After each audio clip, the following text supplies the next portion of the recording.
Tools like ChatGPT have gone through a transformation since they first released about 2.5 years ago.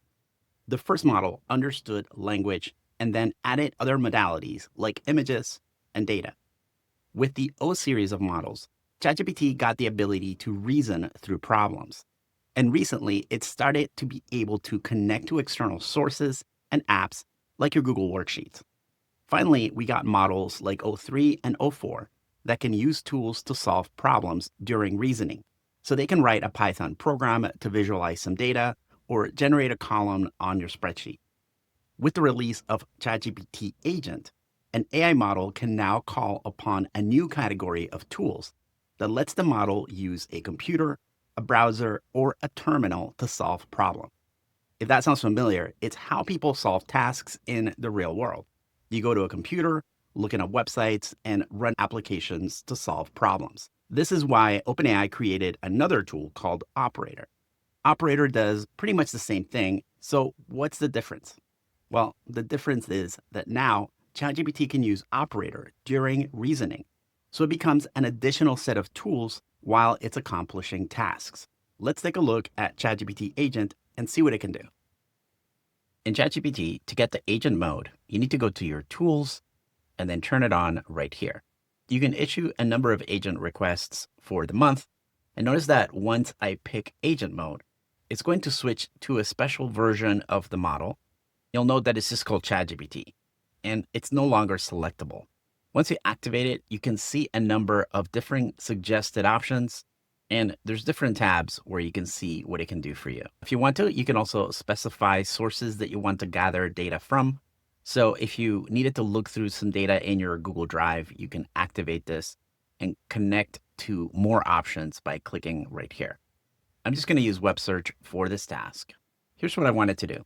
I want to pitch management on giving our developer teams access to agentic tools like GitHub Copilot, Gemini CLI, and Cursor. Can you research the positive impact these tools have had in the enterprise market? I want to be able to share some tables with comparisons between the tools. I need a slide deck as well as a takeaway document with key insights. Now, because I mentioned GitHub, notice that it may have turned that on as one of my sources, but I don't really need it to go to GitHub and look at my repos. So I'm going to turn that off right here. And then I'm going to hit the send button. ChatGPT is going to take care of these tasks with a virtual computer. And it's going to go from reasoning mode using different tools to take care of workflows that are based on your instructions. And you can see it's starting a virtual computer and processing the requests by searching through different websites.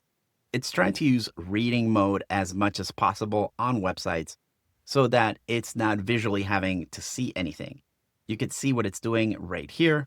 And over here, you have these three dots where you can ask for some more information. So you can switch to a different mode called activity mode. This is going to show you a list of everything it's doing. And you can scroll through the different commands and watch the commands that it's done earlier. This also gives you the sources for the different websites, and you can click on them to take a look at the document that it's going through. You can also switch back to desktop view if you like that view a little bit better. And if you want to, you can stop the request to give it some additional context. It's going to remember everything that you have told it so far. You can ask it to do a follow-up task. I'll just tell it that I forgot to include Cloud Code, and I'll hit the send button again. And it's going to remember the context of everything else that it had done and continue the request on a new virtual machine. Notice that the tool also have access to the terminal where it can run commands to take care of things. It has the ability to write computer programs. At any point in time, I can click on these three dots right here and select Take Over Browser. This will stop the process and it will let me see what's happening in the virtual computer. This will happen automatically if you request a task that requires you to log into a website. It's going to ask for permissions before doing something like that. You can hit this Finish Controlling button and it will continue the task. You can see that it's writing a computer program in order to create the PowerPoint for me. Now it's finished creating the slides. They look pretty good. All right, so it looks like it finished up the document, which looks pretty good. This is a traditional reasoning document that gives you the ability to look at where it got information from, just in case you want to check the numbers. it created this nice table right here with the comparisons of the models, which is great. Some ROI considerations and recommendations here.